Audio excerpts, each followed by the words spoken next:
Hello, I'm Regina McCann-Hess, president of Forge Wealth Management, and welcome to our Women in Wealth series. Today, I have a new friend with us, and Bev, would you tell us who you are, what you do, and what you love about what you do?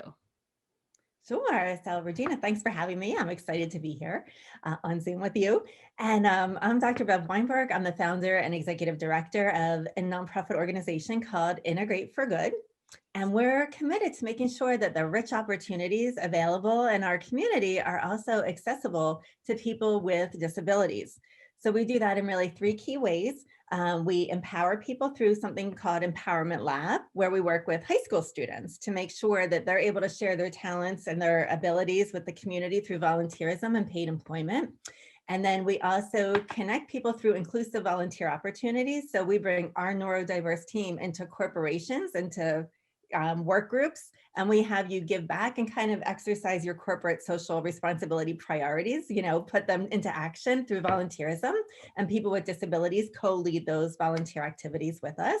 And then education. We like to let people know about the ability and disability by doing talks like this, conference presentations, university guest lectures, corporate lunch and learns.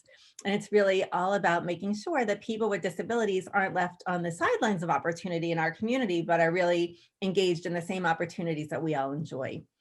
And I would say what I love about it the most is finding untapped talent and shining a light on it. Oh, very cool. Yeah, I like that. It sounds really awesome. So your organization, Integrate for Good, is essentially all about volunteering. I mean, that's not what it's all about, but it's a heavy Mhm. accent toward volunteering, in which in our world today, more so than any other time in my life, there's a lot of talk about volunteering and how are you giving back to your community. So you're basically helping and encouraging and enabling our whole community to participate in that. Yeah, we think volunteering, I think during a time, with the pandemic where people do feel a little bit helpless and feel like so much is outside of our control. We had a campaign in 2020, hashtag kindness isn't canceled. Ooh. So we let people know that believe it or not, there is still a lot that you can impact and still a lot you can control. You can control, being empathetic to the experiences of other people in our community. You can be inclusive of people that might be feeling left out. So we have we have actually 14 different volunteer opportunities that we do virtually, that we do, actually everything was done now virtually. We hope to have a hybrid model coming soon. We were 100% in person pre-March 12th, but we knew that volunteerism had to continue. So we found really fun and exciting ways to continue that with contactless drop-off and pickup of supplies, mailing things out, and then also just getting people together on Zoom to give back in really creative ways. So I have to say, and I hate to say there's any silver lining with COVID, but one of the benefits to our organization is it really challenged us to think creatively about how to keep people connected and remind them of the ways that they could still have a really significant impact in the communities where they do business and where they live.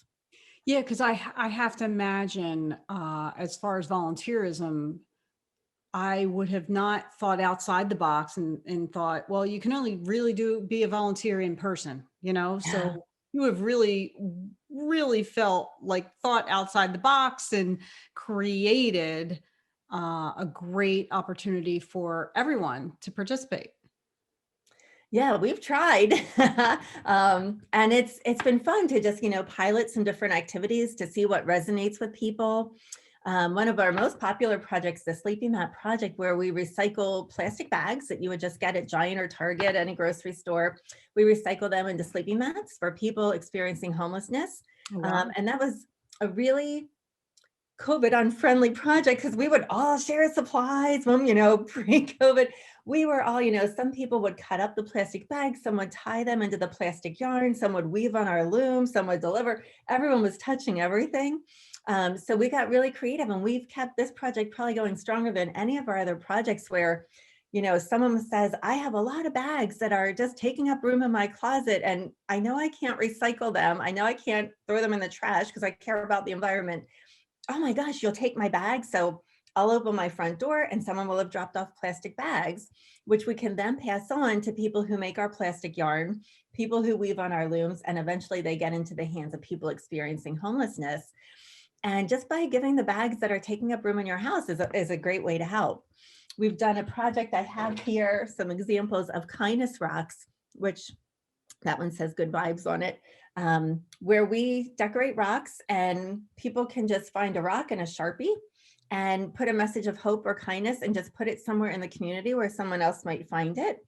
So just some of the creative projects we thought of that people can do with just what they have in their own home. They don't have to go out and buy anything special. And it's been a great way to keep projects going that are really family friendly and good for people of all ages and abilities. Those are fantastic ideas. Fantastic. Well, not ideas because you've implemented them. So great. Good for you. And I never thought about the grocery bag thing. I reuse a lot of mine, but sometimes I wind up taking them back to the supermarket because I have a recycle bag, but it Yes, would you make can do more that sense. too. They do great things with them as well. Oh, do they? Okay. Well, I was going to say may make more sense to bring them to your organization, and knowing that you're doing something so fruitful with them, that would kind of make me feel good about my little shopping bags. Yeah, we make, beautiful plastic mats out of those, sleeping mats. And we've seen a big uptick in our community and people experiencing homelessness because of unemployment and because of, depression and subsequent substance use disorder. So we can't even keep up with the need for these mats for people experiencing homelessness and kind of meeting them where they are. Mm, Many people experiencing homelessness choose not to go into shelters for all different reasons. yeah. We met a gentleman, he kind of lost everything when he got involved with substance use disorder struggles. And he had his dog. That's what he had left. And he knew if he went into a shelter, his dog would go into, maybe the SPCA shelter. And he said, he's all I have left. And I'm going to shelter in place so I can keep my dog.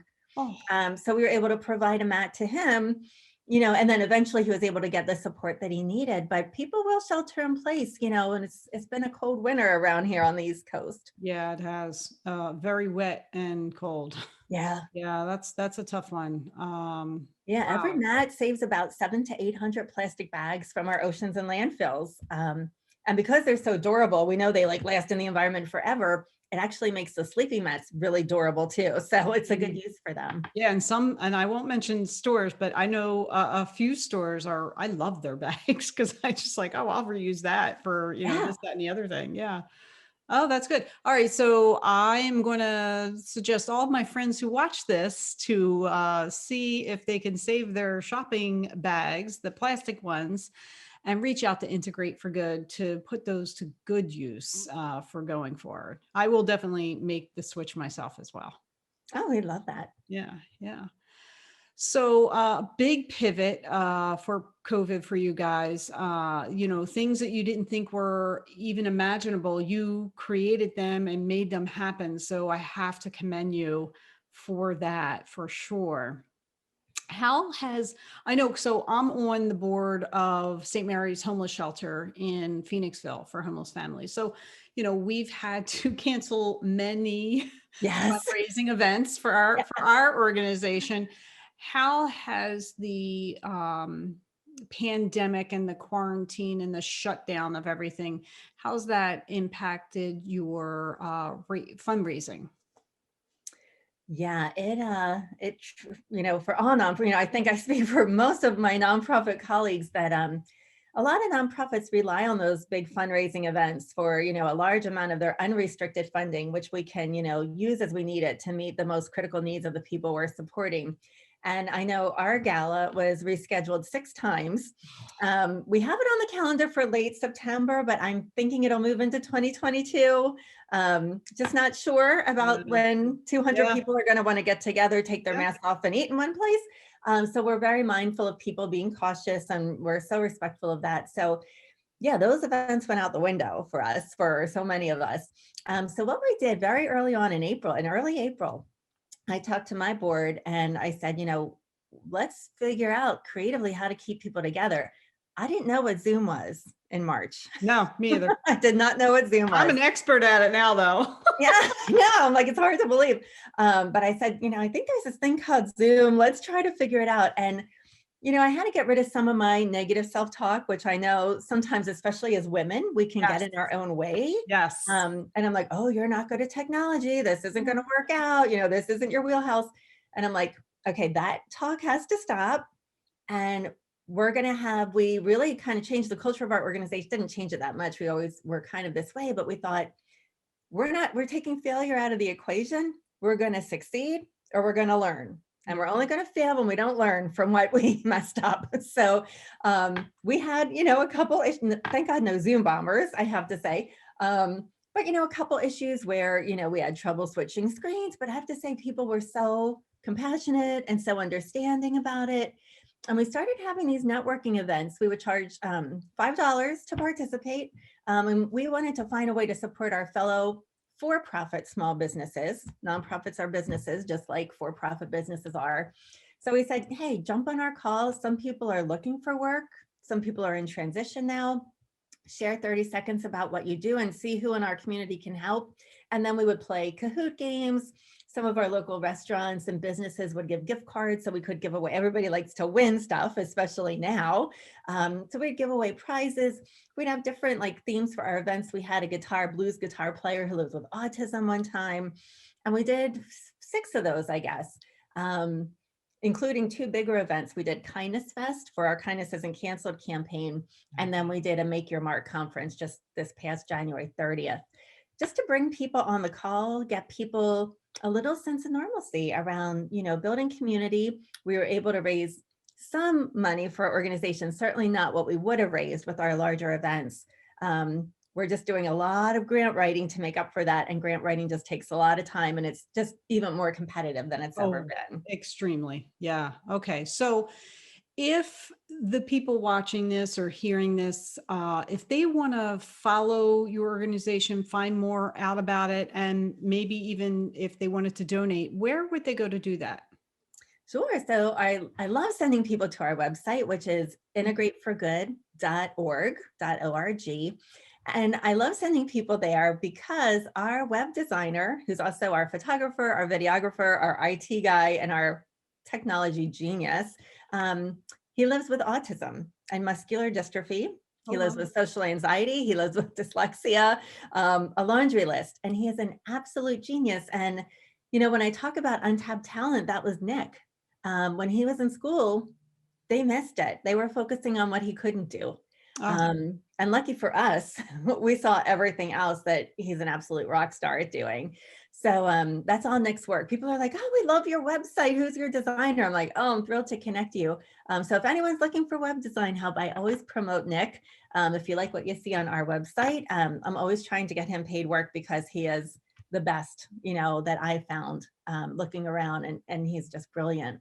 So yeah, integrateforgood.org. We're also on social media. We're Integrate for Good on Facebook, Integrate for Good on Instagram, and INT for Good on Twitter.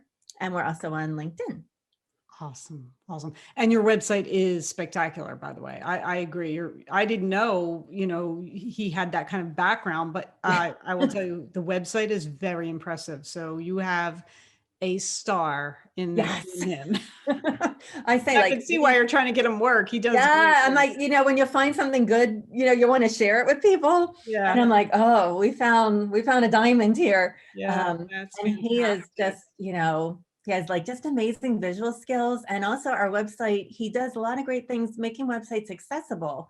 So for anyone looking to have an accessible website, there are things built into our website. So if people are using other technology that helps with a visual impairment or an auditory impairment, our website is set up for that. We are really careful about the fonts that we use, the pictures that we use for people that might have a reading disability or a learning disability. And Nick, we were using some fancier fonts, and he's like, for someone that has dyslexia, that could be very confusing, or it might contribute to them not understanding your message. Oh, So wow. he taught me things from his own lived experience that, I never would have known. So he adds a lot of value because he thinks about the things that some of us, it's just not on our radar. It's not that we don't want to be accessible. We don't even know that that might be a barrier for somebody. Exactly. And Nick, enlightens us about that. It's just one of the many ways he contributes to what we do. Fantastic, fantastic. Now, one last question. You mentioned hybrid events, which is what you're working towards, obviously, when the time is right. Yeah. um, can you describe what you're expecting to do in that space and timing, hopeful timing, I guess you could say, and Mhm. how you're going to roll that out? Sure. So a lot of our activities that were in person are now virtual. So we're actually rolling out a new virtual schedule the second week in March, which I think begins Monday, March 8th. Hmm. Yeah, I believe So it. March 8th, I think it is.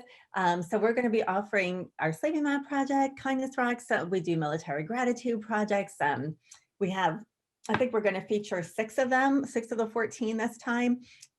And it's the kind of thing where they're free. We just have people register so we can send you the link, and we don't publicize our links just to keep the event secure. But you can jump in there. We have a corporate event next week with Dow Chemical in Collegeville. They put a lot of plastics into the environment and also have a huge commitment to a circular economy where they love having zero waste and reusing things. So they're getting a group of people together on a call. We did live work for them before, but this is kind of how we pivoted for them. They're going to have a bunch of their employees on a call learning about how to do our sleeping mat project. And then we'll go to their job site and pick up all the plastic yarn that they create during the project and give it to our weavers. So they're part of that whole community of giving back. So corporate people can reach out to us for virtual events right now. We are willing to come into corporate spaces. It's really up to the people receiving us. Same thing with our school district partners. We're going to be starting live next Friday, where we've had our empowerment lab virtual up until today. And next Friday, we're going to pivot to being in person. So when we get back with some larger groups in person, we have our events on 6 different college and university campuses in the greater Philadelphia area. We have events at libraries, senior centers, the Elmwood Park Zoo in Norristown. Love that Um, too. Yes, Elmwood Park Love Zoo. that too. We did some great work with them on Fridays live. And, as soon as people are comfortable gathering people together, um, we're gonna work with people to determine, and with the CDC and our county commissioners and all that, like what is the safest way to bring people together. And in the meantime, if we can't be physically connected, we can be socially connected through our virtual volunteerism. Yeah, yeah, and I think a lot of people, even though we're trying to be careful, almost everyone I talk to is looking forward to when we can do stuff together in person again. So I think you will have a great turnout, as people feel a little bit more comfortable and the vaccines roll out and things like Yes. that. So I wish you the best of luck with all those events. Oh, thanks. Yeah, we would love to have people join us, and it's a lot of fun. Like sometimes, you're connecting with people for personal reasons or business reasons. It's a really creative way to do networking, Mhm. in a non-traditional way, because we really bring a lot of diverse community members together. For any event we have, we might have retired seniors, college kids, corporate executives volunteering, kind of a nice diverse group all in one place. And you're meeting people that really share your values because everyone's there because they want to make a difference. So it's a great way to make connections and, maybe a creative way that you haven't thought of before. That's fantastic. Fantastic. Well, thank you for being here today. Really appreciate you spending some time with us and telling us all about the fantastic things happening with Integrate for Good. And I will keep track of those activities and, see if I can show up at one of them once we're allowed. Yes, we look forward to that day. Yeah, yeah. I want to thank everyone for joining us today. Again, I'm Regina McCann Hess, president of Forge Wealth Management. Our website is forgewealth.com.